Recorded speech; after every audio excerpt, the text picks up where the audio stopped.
Welcome you all. So we are here with another story. Okay, நீ ஸ்டோரியை start பண்ணலாம். Okay, so இந்த ஸ்டோரியில் வந்து கடவுளும் ஒரு சின்ன குழந்தையும் ரெண்டு பேரும் பேசிகிட்டு இருக்காங்க. ஸ்வர்க்கத்தில் ரெண்டு பேரும் இருக்காங்க, ரெண்டு பேரும் பேசிகிட்டு இருக்காங்க. பேசிகிட்டு இருக்கும்போது கடவுள் என்ன சொல்கிறாரு அப்படின்னா, நீ வந்து இப்போ கீழே போகணும், கீழே பூலோகத்துக்கு போகணும். பூலோகத்தில் வந்து உனக்காக ஒரு ஃபேமிலி வெயிட் பண்ணிட்டு இருக்காங்க. அந்த ஃபேமிலியில் நீ பிறந்து நீ அங்கேயே இரு, உன்னோட கடமைகள்லாம் நீ கம்ப்ளீட் பண்ணு அப்படின்னு சொல்கிறாரு. ஸோ அதை கேட்ட உடனே அந்த குழந்தை வந்து ரொம்ப டென்ஷன் ஆகி, எனக்கு தெரியும் பூலோகத்தில் இருக்கிறவங்க எவ்வளோ கஷ்டப்படுறாங்கன்னு எனக்கு தெரியும், அதனால் வந்து எனக்கு போக விருப்பம் இல்லை கடவுளே, நான் உன் கூடயே இங்கே இருந்துடுறேன், I am happy here, I don't want to go அப்படின்ற மாதிரி சொல்லுது. அதுக்கு கடவுள் வந்து, இல்லை இதுதான் விதி, ஸோ இப்படி தான் இருக்கணும், நீ கீழே இப்போ போய் அந்த குடும்பத்தில் நீ பிறக்கணும், நீ வளரணும், நான் உன்னோட கடமைகள்லாம் நீ கம்ப்ளீட் பண்ணணும், ஸோ இதில் வந்து இப்படி தான் நடக்கணும்ப்பா, நீ இதெல்லாம் வேண்டான்னு சொல்ல முடியாது. ஸோ அப்படின்னு சொல்லும் போது, சரி ஓகே, நான் ஒரு கண்டிஷன் சொல்கிறேன், அந்த கண்டிஷனுக்கு நீங்கள் ஒத்து போயிட்டீங்க அப்படின்னா நான் போகிறேன் கடவுளே அப்படின்னு சொல்லி அந்த குழந்தை கேட்குது. அதுக்கு கடவுள், சரி ஓகே சொல்லுவோம், கண்டிஷன் தான் என்னன்னு கேட்போமே அப்படின்னு கடவுளும் கேட்குறாரு. அப்படி கேட்கும்போது அந்த குழந்தை என்ன சொல்லுது அப்படின்னா, எனக்கு ஆல்ரெடி தெரியும் பூலோகத்தில் நீங்கள் யாரு கண்ணுக்கும் தெரிய மாட்டீங்க, ஆனால் you are there but nobody can see you அப்படின்றது தான் உண்மை. ஆனால் எனக்கு வந்து நான் ஒரு சந்தோஷத்துலேயும் சரி இல்லை ஒரு துக்கத்துலேயும் சரி, நான் எப்போல்லாம் உங்களை வந்து நினைக்கிறேனோ அப்போல்லாம் உங்களோட ப்ரெசன்ஸை வந்து நான் ஃபீல் பண்ணணும், நீங்கள் என் கூட இருக்கிறத நான் உணரணும் அப்படின்னு அந்த குழந்தை கேட்குது. அப்படி கேட்கும்போது, கண்டிப்பாக நீ எப்போல்லாம் என்னை நினைக்கிறியோ அப்போல்லாம் வந்து நான் வந்து உன் கூட இருக்கிறத நான் உனக்கு நான் ரியலைஸ் பண்ண வைப்பேன் அப்படின்னு கடவுள் ஒரு ப்ராமிஸை கொடுக்குறாரு. அந்த ப்ராமிஸை வாங்கிக்கிட்டு அந்த குழந்தை ஒத்துக்கிட்டு கீழே பூலோகத்துக்கு வந்து அந்த ஃபேமிலியில் அது பிறக்குது. ஸோ பிறந்துட்டு அது கொஞ்சம் வளர ஆரம்பிக்குது, வளர்ந்துக்கிட்டே இருக்குது. ஸோ ஒரு ஃபஸ்ட்டு ஹாப்பினஸ் ஏதோ ஒரு அதோட லைஃப்பில் அது ஒரு ஃபஸ்ட்டு ஹாப்பினஸ்ஸாக அதுக்கு கிடைக்குது. அப்படி கிடைக்கும் போது அந்த குழந்தை என்ன பண்ணுது அப்படின்னா, கண்ணை மூடி கடவுளை நினைக்கிறப்போ அது என்ன பார்க்குது, கண்ணை மூடின உடனே அதுக்கு என்ன தெரியுது அப்படின்னா,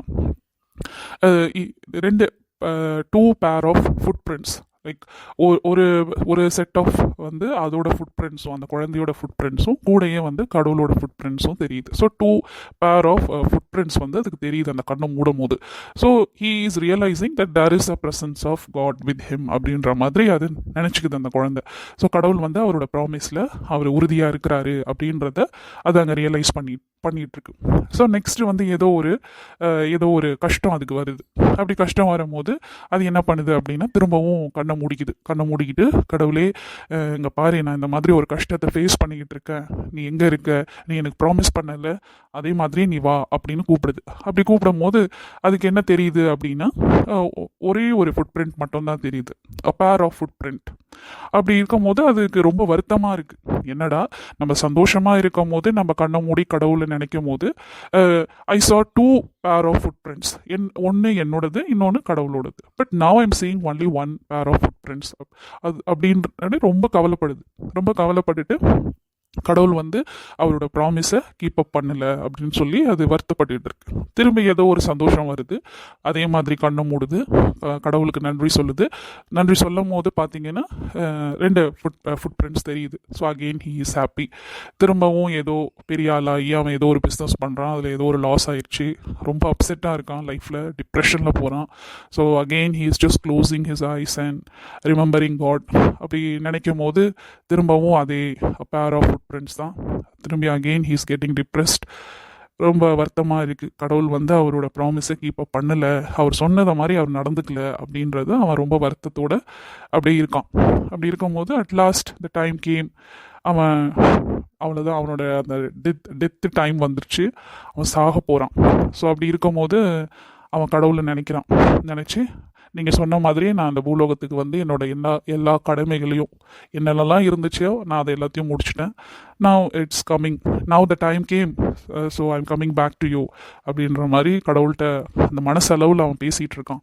அப்படி பேசிகிட்டு இருக்கும் போது கடவுள் வந்து, நான் எங்கேயுமே உன்னை வந்து நான் கைவிடலை, நம்ம ரெண்டு பேரும் நம்ம என்ன பேசினோமோ, நான் என்ன உனக்கு ப்ராமிஸ் கொடுத்தேனோ அதை வந்து நான் கரெக்டாக தான் பண்ணியிருக்கேன், நான் அதை கீப் அப் பண்ணியிருக்கேன் அப்படின்னு சொல்கிறாரு.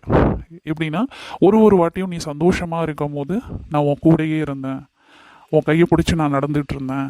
ஆனால் ஒரு வாட்டியும் நீ துக்கத்தில் இருக்கும் போது நான் உன்னை வந்து என் கையில் அரவணைச்சி நான் தான் உன்னை தூக்கிட்டு போயிட்டு இருந்தேன். ஐ வாஸ் ஜஸ்ட் என்னது கேரிங் யூ அப்படின்ற மாதிரி சொல்கிறாரு.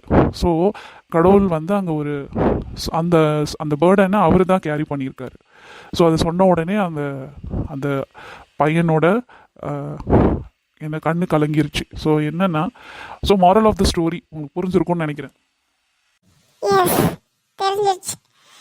கடவுள் வந்து நம்ம பிறந்ததுலேருந்து நம்ம சாகிற வரைக்கும் நம்ம கூடயே தான் இருக்காரு. அவர் என்னைக்கும் நம்ம கைவிடுறதில்ல. இதுதான்.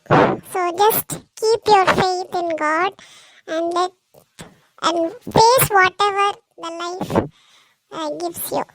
That's all.